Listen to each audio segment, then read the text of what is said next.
So you'll remember from the last couple videos that I have this difficult object, and I realized at a point that there was a little bit of rotation which was giving me a very different effect on the two sides, and it really wasn't what I had in mind. And so I wanted to sort of think about a strategy for correcting the drawing so that it's really showing the intent. The models really are a step toward the drawing. They are not the final truth. And so I really did want to think about what exactly was happening.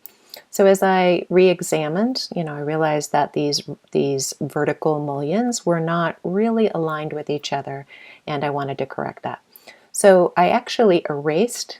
I kind of looked for which side was more correct, and I decided that the right side was more correct for this outer mullion and the left side was more correct for the inner mullion.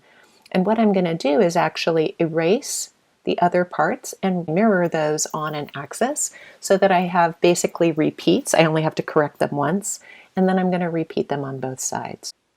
It was easier to join the different parts of the two rails together so that I could easily select them and mirror them accurately.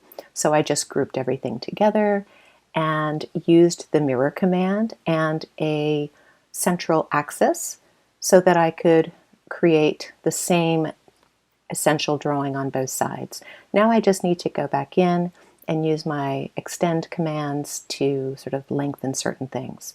But I also wanted to highlight for you that it's really important to think about what is in front and what is behind. In this case, I'm kind of pointing to the floor being behind the rails, but the horizontal rail being in front of the vertical rails.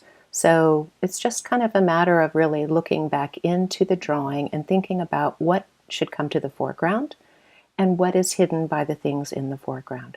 So I'm erasing out these top parts of the back rail because they're hidden.